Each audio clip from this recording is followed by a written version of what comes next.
राम राम राम राम जय श्री राम जी। राम राम राम राम जय श्री राम जी। राम राम राम राम जय श्री राम जी। तो आज हम एक नए ब्लॉग पे निकले हुए हैं। आज हम जा रहे हैं अमृतसर बटाला में।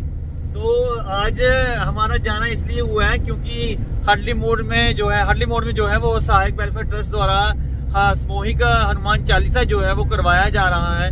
और वहाँ पर जो है वो यदुवंशी ब्रदर्स जो है वो वहाँ पर आ रहे हैं। यदुवंशी ब्रदर्स जो बिल्कुल छोटी आयु के हैं अभी, और बहुत ही अच्छा भगवान के भजन जो है वो गाते हैं। और जब जागरण होगा, जागरण में जो है वो यदुवंशी ब्रदर्स जो है वो वहाँ पर आ रहे हैं। आपको सुनने का मौका मिलेगा और आपसे भी मैं मिलवाऊंगा। और हम बीच रास्ते में हैं और जा रहे हैं, और हम बहुत एक्साइटेड हैं कि हम वहाँ पहुँचेंगे और उनसे जो है वो मिलेंगे।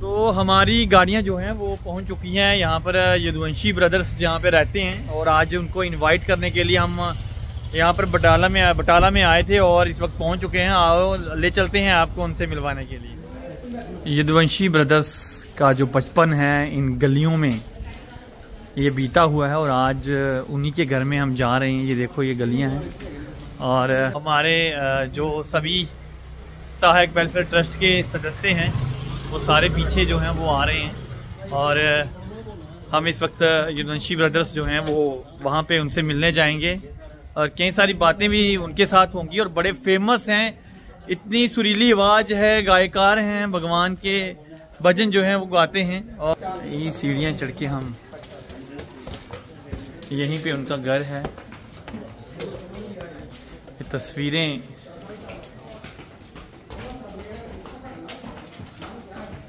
छोटी छोटी गलियों में ये बचपन बीतता है, और जब जवान हो जाते हैं तब ये याद आता है कि हम इन गलियों में रहे हैं। और ये छोटी सी गलियां, यहाँ यदुवंशी ब्रदर जो हैं वो यहाँ पर रहते हैं। और ये टीम आज इनवाइट करने के लिए यहाँ पर आई हुई है। ये छोटी छोटी गलियां, बिल्कुल मुझे लगता है 2 फुट की गलियां हैं, और यहाँ पर आज हम पहुँचे हुए हैं। ये वो 2 गायकार यहाँ बचपन उनका बीता है। ये तस्वीरें हैं।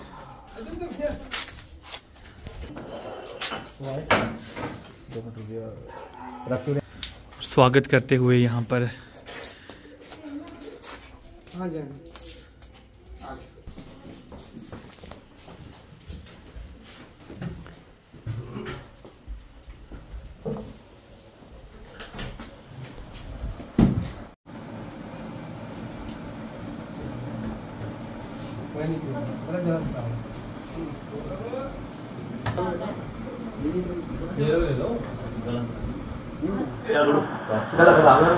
यदुवंशी ब्रदर्स जो नाम टीवी पे है, सोशल मीडिया पे है, और सबसे ज़्यादा मेरा मन था कि मैं उनसे जाके मिलूं। सनातन धर्म को बढ़ावा दे रहे हैं और भगवान के गुण गा रहे हैं, चाहे खाटू श्याम भगवान हो, माता रानी के भजन हो, तो हमेशा जागरण में भी पहुंचते हैं, और नाम जो है वो इनका हमेशा रहता है। तो आज मैं आ चुका हूं अमृतसर में और उनसे मिलने, और मुझे बड़ी खुशी है कि मैं कठुआ स्टार के माध्यम से अपने दर्शकों को बता सकूंगा। और आज इनसे मिलने आया हूं तो इन्हीं से जानूंगा कि इनका क्या नाम है, और इनकी थोड़ी सी जीवनी में भी प्रकाश डालेंगे, कितनी मेहनत से जो हैं वो आगे पहुंचे हैं। तो क्या नाम है आपका? मेरा नाम हर्षुल यदुवंशी है। और आपका? सूर्यांशु। मेरा नाम सूर्यांशु यदुवंशी है। और मैं थोड़ा सा आपकी जीवनी में जाना चाहूँगा, तो आप मुझे बताएं कि ये संगीत की शुरुआत जो है वो कहाँ से हुई? देखिए, पहली तो बात ये है कि महारानी की कृपा है। महारानी के कृपा के बगैर इस दुनिया में पत्ता नहीं हिलता। तो हम क्या चीज़ है। तो देखो, बहुत हम तो कुछ भी नहीं गाते, हमसे भी बहुत बड़े बड़े कलाकार हैं, पर जिन्हों की आवाज़ में बहुत ही अच्छी मिठास है ना, हमसे भी अच्छा गाते हैं, पर उन को अपनी गली में, अपने शहर में कोई नहीं पहचानता, क्योंकि उसकी मर्जी नहीं है। अब महारानी की मर्जी है, तो महारानी की कृपा से अब हम पूरी दुनिया में फेमस हो पाए हैं। और बस तो फिर महारानी ने हमें दिमाग में सुर डाले, तो बस ऐसे ही आज पूरी दुनिया में मशहूर है। और आपकी जीवनी के बारे में बताऊं तो आप क्या स्कूल जाते हैं और कितनी उम्र है स्कूल आपकी? भी जाते हैं और मेरी उम्र 15 साल है। स्कूल जाते हैं इसलिए तो भजन गाते हैं। देखिए तो भजन गाना कैसे भजन गाएंगे, भजन भी हिंदी में लिखे होंगे, जिसने पढ़ा होगा वही पढ़ पाएगा। तो स्कूल भी जाते हैं। आपकी उम्र कितनी है? मेरी अभी 11 साल है और मैं 6th में पढ़ता हूँ। तो यही बात है कि मैं भी स्कूल जाता हूँ, क्योंकि स्कूल के बिना अभी भी, क्योंकि कोई हम अभी बड़े नहीं हो गए कि हम स्कूल छोड़ दें ये वगैरह, है ना। अभी हम पढ़ रहे हैं तो पढ़ाई के बगैर कुछ नहीं है। संगीत अलग चीज़ है और कोई चीज़ अलग है, अपना पैशन अलग है और पढ़ाई अलग है। क्योंकि पढ़ाई का जो पढ़ाई है वो हाँ ज्ञान है, तो ज्ञान के बिना इस दुनिया में कुछ भी नहीं कर सकते। संसार में है तो ज्ञान होना बहुत जरूरी है, तो ज्ञान ले रही है।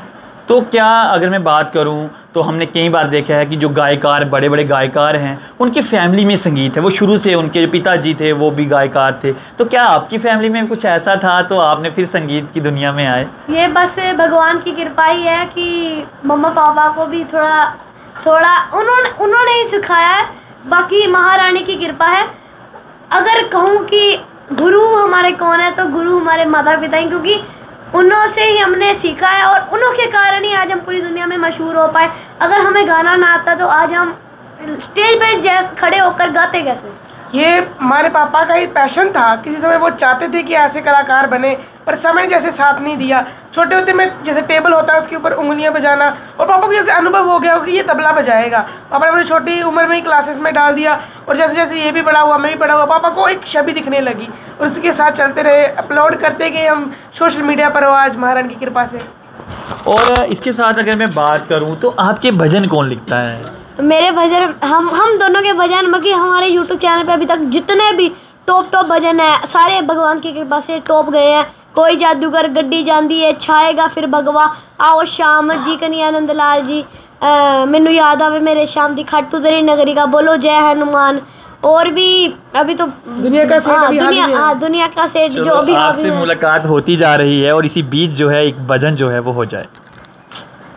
राम राम राम राम जय श्री राम जी, राम राम राम राम जय श्री राम जी, राम राम राम राम जय श्री राम जी, राम राम राम राम जय श्री राम जी। सजेगा फिर से भगवा तुम करो तैयारी जी, सजेगा फिर से भगवा तुम करो तैयारी जी, छाएगा फिर भगवा होगी जीत हमारी जी, छाएगा फिर भगवा होगी जीत हमारी जी। तो कितने सालों से आप गा रहे हैं? करीबन 7 साल हो गए हैं। जब मैं 3.5 या 4 साल का था तब से गा रहा हूँ। तब से आप गा रहे हो। तो स्कूल में भी आप संगीत जो है वो वहाँ पे भी सीखते हैं? कई बार संगीत के म्यूज़िक टीचर वहाँ पर होते हैं? तो स्कूल में म्यूज़िक टीचर ज़रूर होते हैं, पर वो उतना नहीं सिखा पाते जो एक गुरु सिखा पाता है। क्योंकि स्कूल में जो म्यूज़िक टीचर होते हैं, सीधी बात है, स्कूल में जो म्यूज़िक टीचर होते हैं वो एक फॉर्मेलिटी होती है। सिखाते हैं, पर वो सिखाते हैं जो एक नॉर्मल है, जो एक जगह पर तक सीमित रहता है। आज अगर कोई बड़े लेवल का कीर्तन कर रहा है, कोई एक मंच पर खड़े होकर गा रहा है, लोगों के सामने अट्रैक्टिव हो रहा है, तो वो स्कूल वाला नहीं कर सकते। देखिए, कोई आपको और ज्ञान नहीं दे पाएगा। जैसे आप किसी और से सीखने जाएंगे, वो आपको प्रॉपर नहीं सिखाएंगे, वो आपको अपना चेला बना रखेंगे और आपको कम सिखाएंगे। जो आपको माँ बाप सिखाते हैं वो बिल्कुल सही चीज़ होती है। जो आपको माँ बाप सिखाते हैं वही आपको जीवन में और आगे ज़रूरत आती है, उसका काम आता है। तो अभी तक आप कहाँ कहाँ गाने गए हैं? पता ही नहीं है। अब बाबा की कृपा से गुजरात, असम, बड़ी बड़ी दूर गए हैं। बाबा की कृपा है, हम गिनते ही नहीं है प्रोग्राम। तो बीच में आपने एक हनुमान जी का भी जो है भजन कह रहे थे, तो वो आप सुना दें थोड़ा सा। हमारा हनुमान जी का भजन आया था हनुमान श्री राम हनुमान जन्म उत्सव पर, तो आप सभी को सुनाते हैं। मंगल को जन में मंगल ही करते, मंगल को जन में मंगल ही करते, मंगल के मेरे भगवान, बोलो जय हनुमान, बोलो जय हनुमान, बोलो जय सिया राम, बोलो जय सिया राम। क्या बात है, बहुत ही सुंदर आवाज़ और सुरीली आवाज़ से गाया है आपने। तो ये बताना कि अभी तक आपने कितने भजन जो हैं वो आप गा चुके हैं? भजन तो जैसे हम लाइव में गाते हैं वो तो पता नहीं, पर जो हमारे मार्केट में भजन आए हैं वो करीबन 11-12 के पास आ गए, 10-11-12। तो जल्दी ही 1-2 महीने में एक और आने वाला है। अच्छा, तो आप ये बताएं कि आप सिर्फ भगवान की ही महिमा गा रहे हैं या फिर और सॉन्गों में, जैसे हिंदी हैं, पंजाबी सॉन्गों में? भजन हम पंजाबी, हिंदी, गुजराती जिसमें कहोगे हम तैयार कर लेंगे। वैसे तो हमें भगवान के भजन कहीं में कहोगे हम गा देंगे, पर गाने वगैरह नहीं गाते हैं। तो सनातन धर्म को कितना बढ़ावा मिल रहा है और हमारे इस वक्त जो ज़रूरत है सनातन धर्म को आगे बढ़ाने की, उसके लिए क्या कहेंगे आप? सनातन धर्म से बहुत ही प्यार मिल रहा है। बाबा की बहुत ही कृपा है कि सनातन धर्म पूरा हमें सपोर्ट कर रहा है और करनी भी चाहिए, क्योंकि अगर कोई सनातन धर्म के आगे बढ़ाना चाहता है सनातन धर्म को, तो उसको सपोर्ट ज़रूर करनी चाहिए। और बाकी मैं अपने सनातन धर्म में यही कहूँगा कि जिस धर्म में आप हो उसी धर्म में आप रहो, क्योंकि अपना धर्म बहुत ही प्यारा है। हमें कहीं और जाने की ज़रूरत ही नहीं है। हमारे भगवान ही बहुत कुछ कर सकते हैं जो कोई नहीं कर सकता। लोग करते हैं कि हम हनुमान जी को मानते हैं, हम शिव जी को नहीं मानते, हम श्री कृष्ण को मानते, राधा रानी को नहीं मानते। ये हमारा एक परिवार है। सनातन धर्म बहुत बड़ा है। लोग कभी उस बाबे के पास जाएंगे, कभी उसके पास, कभी उस गुरु के पास।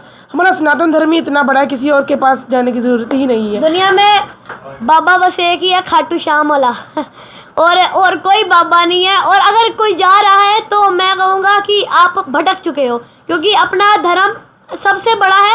और हमारे धर्म में लोग कहीं और जाने की ज़रूरत नहीं है। हमारे भगवान ही है जो आपको सोल्यूशन निकालते, पर सब्र रखना पड़ेगा। लोगों को रोग होता है थोड़ा सा, कहीं वहाँ का जाके पानी पीने लगेंगे, वहाँ का। मैं कहता हूँ वहाँ पर हनुमान चालीसा एक बारी पढ़िए, सब कुछ ठीक हो जाएगा। मैं कहता हूँ आपको कोई पूरे जीवन में प्रॉब्लम नहीं आएंगी, आप एक बार हनुमान चालीसा पढ़ेंगे। हमारा रोज़ का काम है, हम स्कूल जाएं, सुबह उठकर हनुमान चालीसा पढ़नी ही पढ़नी है। स्कूल जाते हुए रास्ते में भी एक बार पढ़नी ही पढ़नी है। और सबसे बड़ी बात, सुबह उठकर अपने पितरों का जयकारा ज़रूर लगाइए, क्योंकि पितर हमारे बड़े बुजुर्ग होते हैं जो हम पर नज़र रखते हैं, हम पर कृपा रखते हैं। छोटी सी उम्र में इतना ज्ञान, सही में माता रानी की कृपा जो है वो इन पर बनी हुई है। हमारी कठुआ स्टार की टीम की तरफ से भी इनको मुबारकबाद है कि वो सनातन धर्म को जो है वो आगे बढ़ा रहे हैं। इसी बीच जो है वो एक छोटी सी बात इन बच्चों ने भी की, छोटी सी नहीं बहुत बड़ी बात है कि माता पिता सबसे बड़े गुरु होते हैं और गुरु से बात ना की जाए तो ये भी अच्छा नहीं लगेगा। तो इसलिए इनके पिताजी से भी बात करेंगे। तो इनके पिताजी हमारे साथ हैं, उनसे भी बात करेंगे। सर, आपके बच्चे जो हैं वो आज संगीत की दुनिया में नाम कमा रहे हैं, कैसा लग रहा है आज आपको? पहले तो मैं आप सभी का धन्यवाद करता हूं कि कठुआ से आप लोग हमारे शहर, हमारे निवास स्थान पर आए हैं। तो सहायक वेलफेयर सोसाइटी और आप न्यूज़ चैनल का मैं धन्यवाद करता हूं। और जो बात आपने कही कि कैसा महसूस करते हैं, भैया महसूस क्यों नहीं करेंगे, हम तो कुछ भी नहीं थे। तो महारानी की कृपा से इन बच्चों के कारण आज पूरी दुनिया हमें जानती है, पहचानती है। और एक क्या कहते हैं ना, खून में उबाल रहता है कि आप हमने कुछ किया, तो वो है आजकल। तो हाँ जी। अच्छा, तो आप मुझे ये बताएं कि कई बार कहते हैं जब नाम बड़ा हो तो दुनिया भी बातें करती है। कई बार आपने लोगों को नहीं क्या कभी लोगों ने आपको ये नहीं बोला कि आप छोटी सी ज़िंदगी, छोटे छोटे बच्चे हैं तो आप उनसे गाने गवा रहे हैं जो पढ़ाई की उम्र है? सब कुछ छूट गया भैया, आपने तो मेरे जख्म खरीद दिए। ये मेरा बहुत बड़ा परिवार था, यहाँ पे रहते थे हम सब। तो जब से मैंने इनको गवाना शुरू किया तो सब छोड़कर चले गए कि छोटे छोटे बच्चों को तुमने ये क्या काम डाल दिया, तो हमारे बच्चों पर असर पड़ेगा। तो सभी अलग हो गए। तो लोग भी मुझे बातें करने लगे, क्योंकि मैं इनके पीछे प्रोग्राम में जाता था तो मेरी दुकान बंद हो गई, जो मैं दुकान करता था। तो लोगों ने कहा अब तो दुकान भी बंद हो गई, अब तो छोड़ दे इनका जो चक्कर जो तूने लगा रखा है। पर मुझे पता था कि मैंने माता रानी से एक वादा किया था कि महारानी, अगर मेरे बच्चों को अगर तू सुर देगी तो मैं तेरा ही गुणगान कराऊंगा। तो मैंने वो बात नहीं छोड़ी और महारानी ने आज पूरी कृपा की है कि पूरी दुनिया में इनका नाम है। तो वही लोग जो मुझे छोड़कर गए थे या बातें करते थे, अब भाई फ़ोटो खिंचाने के लिए आते हैं। तो ये कृपा है महारानी की और कुछ नहीं। जैसे मैं पहले सुन रहा था आपकी बात की जो है वो आप गाने लिखते हैं। हाँ। और इनकी माता जी है वो कंपोज़र बन जाती हैं। बिल्कुल, बिल्कुल। तो कैसा है कि एक माता पिता जो है अपने बच्चों को इतनी अच्छी शिक्षा दे रहे हैं और आज वो भी मेहनत कर रहे हैं और आज बच्चे मुकाम हासिल कर रहे हैं? भैया ऐसा है कि जब आप किसी चीज़ के लिए तत्पर हो जाते हैं ना, तो कायनात भी आपका साथ देती है। मैं तो हिंदी गाने लिखा करता था, पंजाबी गाने लिखता था, मैंने भजन कभी नहीं लिखा। पर जैसे अभी मैं बोल रहा हूँ कि मैं थोड़ा सा इनकी तरफ हो गया तो कायनात ने मेरे दिमाग से भजनों का सुर डाल दिया, तो मैं वो भजन लिखने लगा। तो अभी आपने इन्होंने सुनाया कि बोलो जय हनुमान, तो आप यकीन मानिए हम जयपुर हाईवे से निकल रहे थे तो रास्ते में बालाजी महाराज की एक मूर्त लगी थी, तो मैं वो मूर्त देखकर वो भजन मैंने वो गाड़ी में लिखा, बोलो जय हनुमान। तो वो जो ड्राइवर गाड़ी चला रहा था बोला भैया आपने तो पूरा भजन लिख दिया। मैं कहा देखना ये हिट होगा, तो वही हुआ, वो भजन बड़ा हिट हुआ। तो ये मैं बोल रहा हूँ ना भी कि जब आप कुछ अच्छा काम करते हो तो कायनात आपका साथ देती। हाँ, कुछ लोग हैं जो आपको चुटियाँ काटते हैं, गिराने के लिए नीचे लगे रहते हैं, उनका काम है, वो लगे रहें। हमारा काम है सनातन के लिए पैदा हुए हैं। मैंने अपने बच्चों को शिक्षा दी है कि आप सनातन में पैदा हुए हो और सनातन में ही मरना है, यही हमारा काम है। मैं आपको आपके चैनल के माध्यम से एक चीज़ बता दूँ जी, हमें बहुत सारी कव्वालियों के फ़ोन आते हैं कि भैया आप आओ कव्वाली पर, तो मैं कहता हूँ भैया मेरा कनेक्शन नहीं है, मैं तो सिर्फ भजन ही गा सकता हूँ। तो मेरे बच्चों को भी भजन ही गाना आता है, तो बोलते हैं कि आपके बच्चों के ऊपर एक एक बोरी नोट फेंक देंगे, आप आओ तो सही। तो मैं कई बार हंस पड़ता हूँ, यार क्या बात है, लालच भी क्या कमाल देते हैं भाई। नोट क्या करेंगे अब बताओ, नोट क्या करेंगे जब कनेक्शन नहीं जुड़ता। हमारा तो कनेक्शन सनातन में ही है, जहाँ माँ का गुणगान कर लो या पिता का गुणगान कर लो, ठीक है ना। माँ है हमारी जगदम्बे और पिता है शिव, हम तो इन माँ शिव और का गुणगान कर सकते हैं। शिव बिन शक्ति अधूरी और शक्ति बिन शिव, हम तो इनके बिना कहीं जा नहीं सकते। यही है हमारे माँ बाप, और इसी में हमें करना है। मिल जाए खा लेंगे, नहीं होगा तो कोई बात नहीं। तो बाकी ये है कि उनकी कृपा है, ज़्यादा ही मिल रहा है। यदुवंशी ब्रदर्स से बात हुई और इनके पिताजी से बात हुई, कुछ कहा लोगों ने। लोग कहते आएंगे लेकिन सुनना नहीं है और आगे बढ़ना है। यही शिक्षा जो है वो अपने बच्चों को भी दी है कि इन्होंने कहा कि पुराने जख्म जो हैं वो भी हरे हो गए हैं, क्योंकि वो बात आपने कह दी कि जब मैं इनको गवा रहा संगीत की दुनिया में लाया तो अपने भी छोड़ पे चले गए, और आज वही लोग हैं जो आज सेल्फी खिंचवाते हैं। तो यही बात होती है, हमेशा माँ बाप यही चाहते हैं कि हमारे बच्चे जो हैं वो आगे आएँ, और आज यही बच्चे जो हैं वो संगीत की दुनिया में हैं और इसी तरह से वो कामयाब होते रहेंगे। कठुआ स्टार से मनीष खजूरिया, धन्यवाद।